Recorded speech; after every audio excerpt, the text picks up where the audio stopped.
Greetings, fellow Whovians. Whovian Queen here. Hope you have a good week so far. Well, a look at the 10th Doctor era now continues on with Silence in the Library. Let's take a look at it. The 10th Doctor and Donna land on a plant-sized library in the 51st century, simply called the Library. The Doctor has been summoned there, but a scan for life shows the Doctor and Donna as the only humanoid life signs, but trillions of non-human life forms they cannot see or hear are present. An information note tells the Doctor and Donna that the library has sealed itself, but that has been breached and others are coming. Just then, a team of explorers, led by archaeologist River Song, who sent the message, and financed by Strachman Lux, whose grandfather originally built the library, arrives. The team has come to determine why the library sealed itself 100 years previously. River acts like she knows the Doctor and has a diary with a cover decorated like the TARDIS with her. She discovers the Doctor has not met her yet.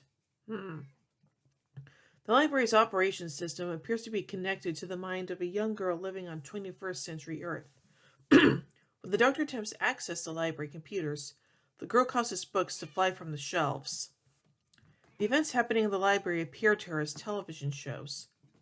The girl's psychiatrist, Dr. Moon, tells her that the library in her imagination is actually real and that her world is a lie. He implores her to save the people who have arrived at the library. Lux's secretary, Miss Evangelista, is attacked by Vashta Narada, who strip her flesh clean to the bone instantly. The Doctor and Donna learn that the team are wearing communication devices which can store their thought patterns even after death, and are disturbed to hear Miss Evangelista still talking but acting confused until her pattern degrades. The Doctor explains that the Vashta Narada are creatures that appear as shadows to hunt, but are usually not as aggressive. After noticing the pilot Proper Dave has two shadows, the Doctor and River seal him in a spacesuit, with the Doctor discovering River has a sonic screwdriver. The Vashta Narada still get in, stripping Dave to his bare skeleton. Sorry, cat. The creature animates Dave's suit and chases after the others. The Doctor attempts to teleport Donna back to the TARDIS for safety, but Donna fails to materialize properly. Information note Donna's face on it, which tells him that Donna has left the library and has been saved. Bum bum bum. Anyway, let's look at a little bit of continuity here. According to Stephen Moffat, the greatest gun used by Song to help the party escape the impending Vashta Narada is intended to be the same sonic blaster that was used by Jack Harkness in the episode The Doctor Dances. Moffat suggests that it was left in the TARDIS after the parting of the ways, and taken by Song in the Doctor's future. The name Squareness Gun was coined by Rose Tyler in the former episode. Now let's take a look at the writing of this episode. Originally, the two parts were scheduled to take place during the show's third series. Initially, Moffat had wanted to introduce the villainous Weeping Angels in the entry after seeing an angel statue in a graveyard whilst on a family holiday. However, after drawing from the writing of Series 3's first two-part story, Ellen Rayner took over these episodes, writing Daleks in Manhattan and Evolution of the Daleks.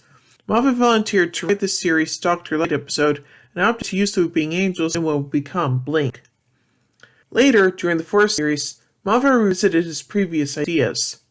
He felt that the library would be a great setting for Doctor Who that was not too exotic.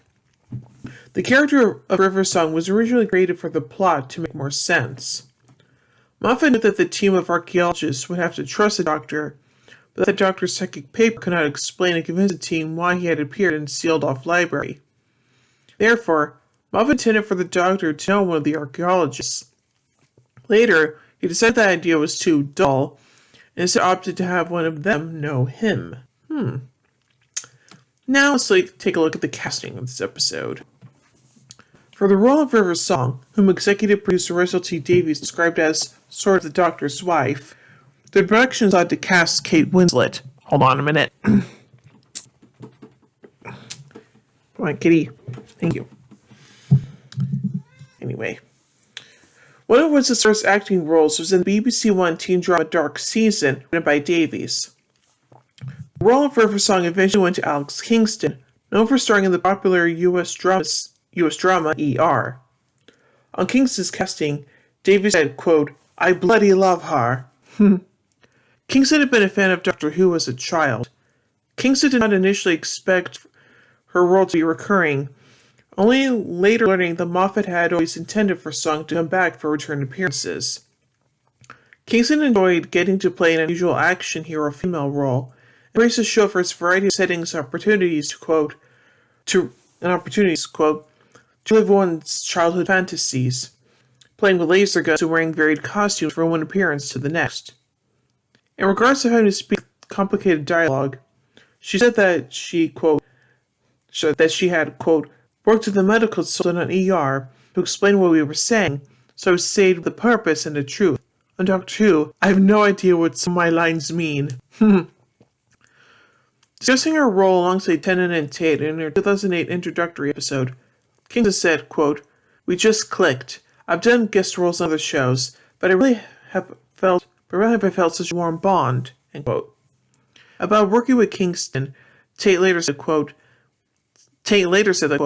"I'm a huge ER fan. When you hold people in awe, it's almost a disappointment when they come in and they're utterly normal. But Alex isn't disappointing at all. She's such a lovely person," end quote. Tennant was quoted as saying that, quote, "Alex is terrific. When she's telling stories about hanging out with George Clooney, you know she's pretty cool," end quote. Colin Salmon later played Salway in the audio play Wern Dawn. Daniel Peacock, the brother of Harry Peacock, who here plays Harper Dave, had previously appeared in the 1988 serial The Greatest Show in the Galaxy as Nord the Vandal. And now finally, the filming and effects. Filming took place at the Old Swansea Central Library in late January and early February 2008, and the Brangwen Hall in Swansea, Wales. The presence of the Vashta Nerada was created by lighting managed by director of photography Rory Taylor. To draw the eye toward the shadows, they were deepened in post-production by a visual effects company, The Mill. So overall, I think this is a pretty darn good episode, and as the introduction to River Song, it does its job well and is quite enjoyable, to be perfectly honest.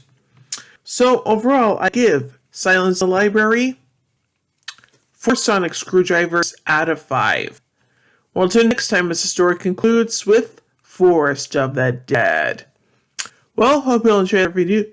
And if you did, be sure to give it a thumbs up, share this video around, subscribe if you haven't already, hit the bell icon to be notified when I upload videos, and if you want to support the channel further, be sure to check out my Patreon page. Link, as always, is in the description below. Well, until next time, this is Hoovy and Queen saying, "Oh my Gideon! When I say run, run! I prefer the polarity of the neutron flow. Would you like Lily, baby? Fantastic!